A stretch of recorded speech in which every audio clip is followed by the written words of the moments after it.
In Peru, demonstrations against Dina Boluarte's government continue in the framework of the third takeover of Lima.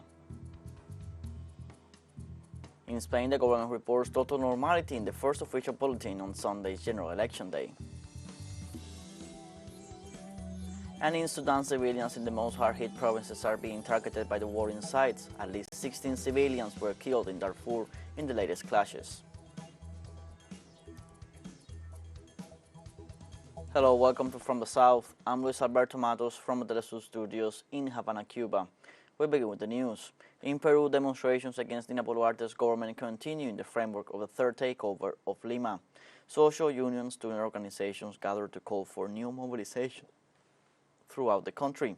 Spokesman of the National Unity Coordinator of Struggle indicated new dates for demonstrations in the coming days in order to pressure the resignation of the appointed president. In the same sense, the General Secretary of the General Confederation of Peruvian Workers, Jerónimo López, demanded early general elections, a constituent assembly, and a quicker investigation to the death of more than 60 people in the protest after the ousting of Constitutional President Pedro Castillo. On Saturday, several social organizations, human rights activists, and journalists denounced persecution, harassment, and attempted arbitrary arrest by the Salvadoran executive. Representatives of the movement of victims of the regime, of the Social Service of Pensionists, of the Institute of Human Rights of the Central American University, and a tutela legal, Maria Julia Hernandez, among others, assured that they have been victims of harassment for the denunciations they have made against the regime of exception that has been implanted in the country for a year. These social organizations denounce attempts at arrest, siege of peaceful activities, and various forms of intimidation. They warn that they will go to the public prosecutor's office to leave records.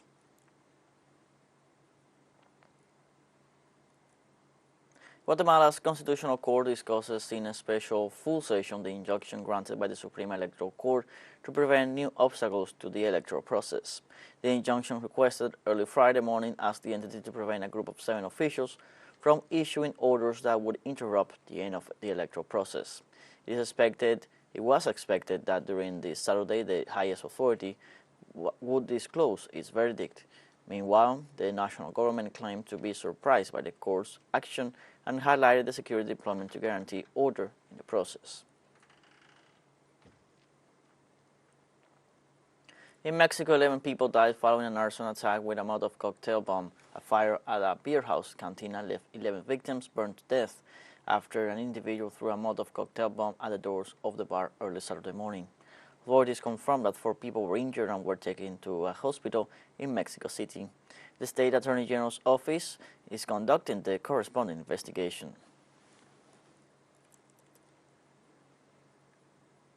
And in Colombia, a traffic accident left at least 9 dead and over 25 injured on a highway to Bucaramanga. Local authorities report that a mechanical failure was the cause of the bus accident.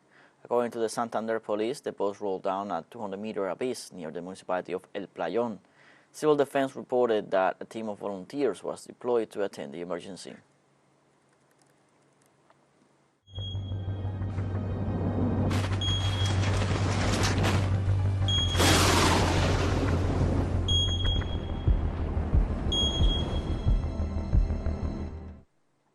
Colombian authorities reported at least 26 deaths in the avalanche that occurred in the department of Cundinamarca in the center of the country. The mud and water landslide that devastated several houses early last Tuesday morning in the town of Quetame also caused the evacuation of 100 families living between the rivers Negro and Contador, as the risk of new events is not ruled out. The governor, Nicolas Garcia, informed that there are still people missing, so the search was resumed on Saturday. The search for missing people ends today. Today we have found 5 more bodies for a total of 26. Tomorrow we have the task of finding the 3 people who are still missing. On the other hand, the structure of the first of the 2 modular bridges that are going to be installed to re-enable the road to the plains has already arrived in the municipality. The whole process of unloading the material has begun, and we hope to begin the installation of the first bridge by Sunday at the latest. China's State Flood Control and Drought Relief Headquarters on Saturday activated a Level 4 emergency flood control response as heavy rains are forecast to large northern parts of the country. The emergency response was launched on regions such as Inner Mongolia in the north and Liaoning, Jilin, and Heilongjiang provinces in the northeast, as downpours were expected to hit some of these areas on Saturday and Sunday. In response to the recent heavy rainfall in northeast China, the Ministry of Emergency Management has established a cross-provincial emergency search and rescue force of 6,347 people. In Huludao, the average rainfall in 12 hours reached 102.5 millimeters, resulting in severe waterlogging in many places. The current rainfall is characterized by its wide impact, a large amount of accumulated rainfall, and the high intensity of local rainfall, said Ten Chenhua, chief forecaster of the Provincial Meteorological Observatory. And on Saturday, more than 2,000 people were ferried to safety from beaches on the Greek island of Rhodes, where a wildfire has been raging out of control for 5 days. 3 Coast Guard boats led more than 30 private vessels in the emergency evacuation. According to local authorities, a total of 30,000 people were taken away from the evacuated areas by all means. Deputy Fire Chief Yanis Artapoios said the blaze on Rhodes, which broke out on a mountain in the center of the island, was the most difficult one the fire department forces there have faced. 5 helicopters and over 173 firefighters were operating in the area. The battle to extinguish the fire on Rhodes continues in the area of Laermont and Lardos. Let's now take a short break, but remember you can join us on TikTok at TeleSUR English, where you will find news in different formats, news updates, and much more. Other stories coming up. Stay with us.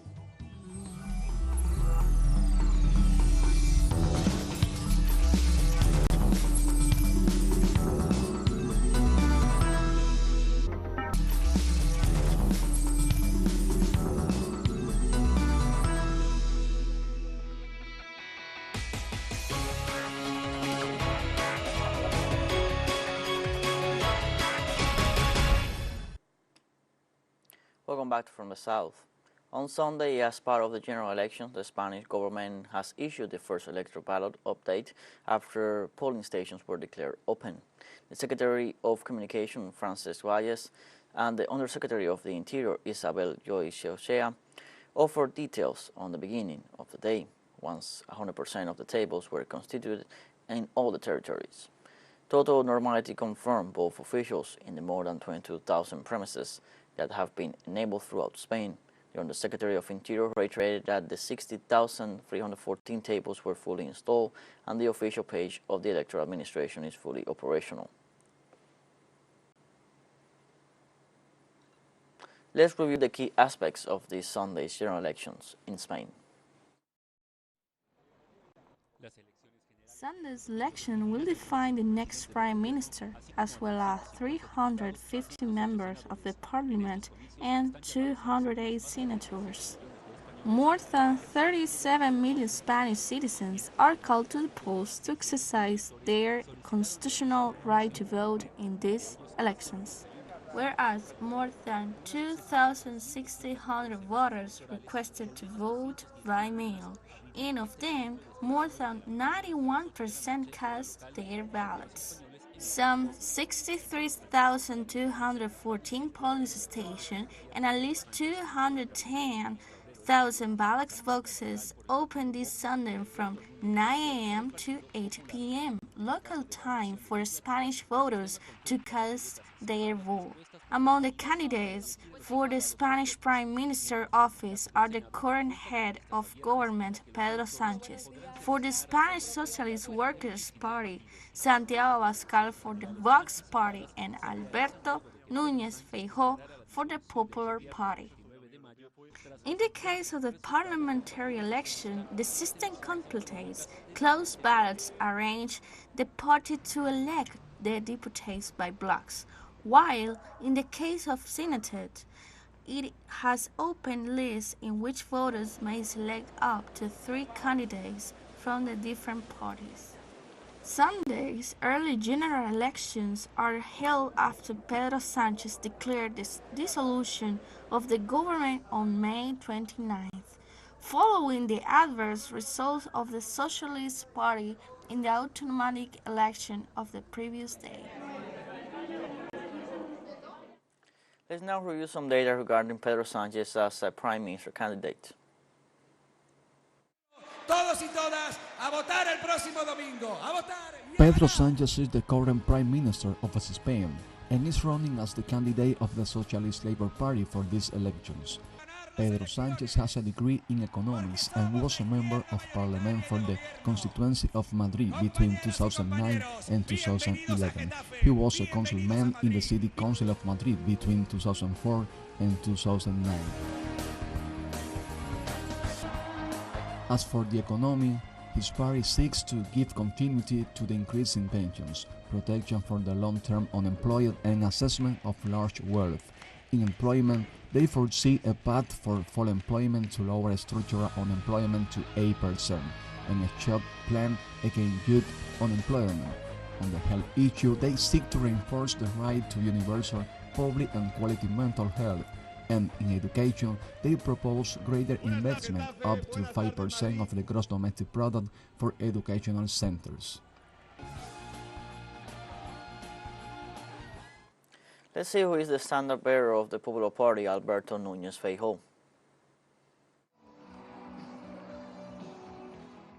Alberto Núñez Feijóo is the current president of the center-right Popular Party and is running for the first time as a candidate for the Prime Minister office. The leader is a lawyer and served as vice president of the Galician Health Service in 1992. In 2003, he was appointed Councillor of the Territorial Policy of Galicia.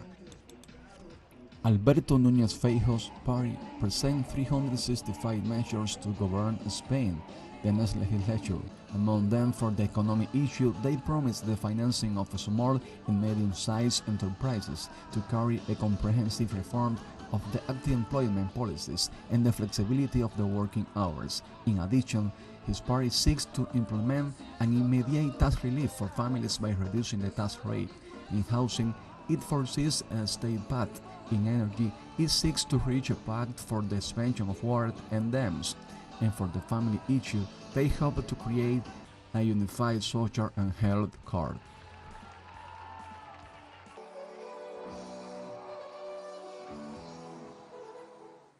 Let's now meet the candidate for the far-right Vox Party, Santiago Abascal Conde. In 1999, Santiago Abascal Conde was a member of the Provincial Executive Committee of the Popular Party in Álava. In the year 2000, he was elected president of the new generations of the Popular Party of Euskadi. In 2013, he withdrew from the Popular Party due to political and ideological differences. In 2014, he joined the emerging political party of the extreme right, Vox, and became president. The ultra-conservative organization of Santiago Abascal is running for elections with 381 measures. Among them, it seeks to promote equality, an administratively decentralized unitary state, the elimination of all gender legislation, and the repeal of ideological laws. They also propose the reintroduction of such crimes as illegal referendum, sedition, and treason, the repeal of labor reform with an aim of putting an end to all public subsidies for unions, and the elimination of taxes on the purchase of housing. Let's now meet Yolanda Diaz, who also participates in the general elections. Yolanda Diaz was born in A Coruña. She has a degree in law. In 2007, she was elected councilwoman of the Ferrol City Council. And in 2012, she was elected deputy in the Parliament of Galicia. Diaz is second vice president of the government of Spain and Minister of Labor and Social Economy. Sumar Party's roadmap seeks to reduce the working week to 32 hours, strengthen a basket for basic purchases at affordable prices, propose an emergency voucher of 1,000 euros per household in trouble for having a variable mortgage rate, reach 5% of gross domestic product in educational spending, and a feminist agenda against the extreme right. In other news, Cambodia's 7th general election takes place in full normality. Voting began at 7 a.m. local time this Sunday. All 23,789 polling stations spread throughout the country opened almost simultaneously for the 9.7 million citizens registered to cast their votes. 18 political parties participate in these elections, which, according to the country's legal framework, must be held every 5 years. Prime Minister Hun Sen, seeking re-election, cast his vote in the province of Kandal. Preliminary results are expected to be announced between Sunday night and Monday morning. The results will be officialized on August 9th. TeleSUR English launched its own videos on demand site for you to go and revisit our interviews, top stories, special broadcastings, and more. Just go to the top left corner in our website homepage and click on the video option to access our VOD platform. We will now take a final short break. Don't go away.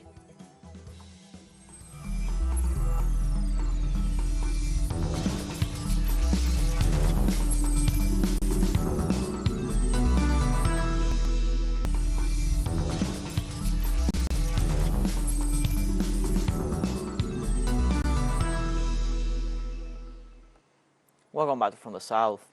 In Sudan, the crisis deepens in one of the most hard-hit provinces. According to the Lawyers Association, at least 16 civilians were killed in Darfur amid clashes between the Sudanese army and paramilitary forces. The report of the legal union indicates that one family lost all its members except for one who is wounded. They claim that it has been one of the worst incidents since the conflict broke out in April.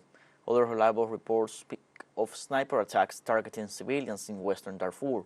Tens of thousands have fled across the border to Chad, while activists in Togo discuss the unfolding catastrophe in Darfur. In India, thousands of tribals, mostly women, staged a massive sit-in protest in Manipur demanding the arrest of those involved in the harrowing mob assaults on 2 women. Opposition parties slammed the ruling Hindu nationalist Bharatiya Janata Party for failing to stop violence in the northeastern state bordering Myanmar. Saturday's protest, organized by the women's wing of the Indigenous Tribal Leaders Forum, was believed to be attended by about 15,000 people in Churachandpur. Religious and women organization leaders leading the protest called for the sacking of Biren Singh, the top elected official in the state where more than 130 people have been killed since violence between Meitei and Kuki ethnic groups erupted in early May. A 26-second video showing the assaults on women belonging to the ethnic Kuki So tribe triggered massive outrage and was widely shared on social media.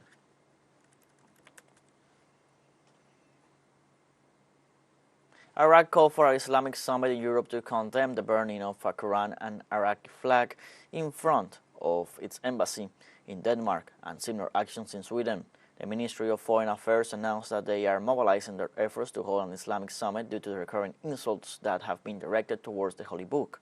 For their part, Saudi Arabia, Jordan, Iran, and Turkey pledged their unwavering support to the call for an Islamic summit to address the recurring repercussions of these actions against the Holy Book and Islam.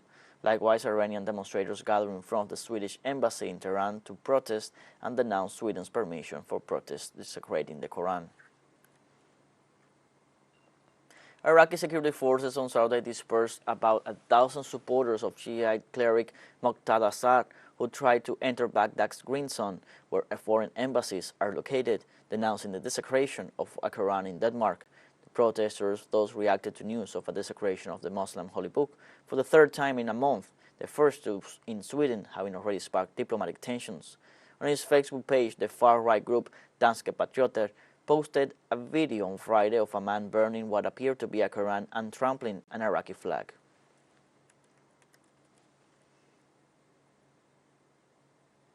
Iranian President Ebrahim Raisi demanded that Sweden prosecute Quran desecrators. In a meeting with the heads of the 3 powers of the country, the Iranian president considered that the verbal condemnation of the desecration of the Quran is insufficient. Raisi assures that the incident is conspiratorial and dangerous, since it takes the form of a war against the Islamic world. For this reason, the Iranian president called on Stockholm to bring the perpetrators of the desecration to justice and reiterated that Tehran would not welcome the new Swedish ambassador scheduled to arrive in the coming days.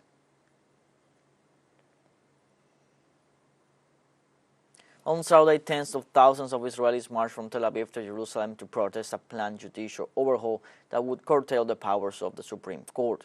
Protesters are set to gather outside Parliament as lawmakers debate the bill. Israel's Supreme Court currently has the authority to void government or ministerial decisions it deems unreasonable, but the legislation pushed by the right-wing government led by Prime Minister Benjamin Netanyahu would limit the court's powers. Public opinion polls reveal widespread concerns among Israelis, with rallies against the bill growing into one of the largest protest movements in Israel's history. The government plans also raised concerns in Washington, with Israel's key ally urging Netanyahu to seek consensus on the judicial reforms. We have come to the end of this news briefing. You can find these and many other stories on our website, TeleSUREnglish.net. Also join us on social media, Facebook, Twitter, Instagram, Telegram, and TikTok. For TeleSUR English, I'm Luis Alberto Matos. Thank you for watching.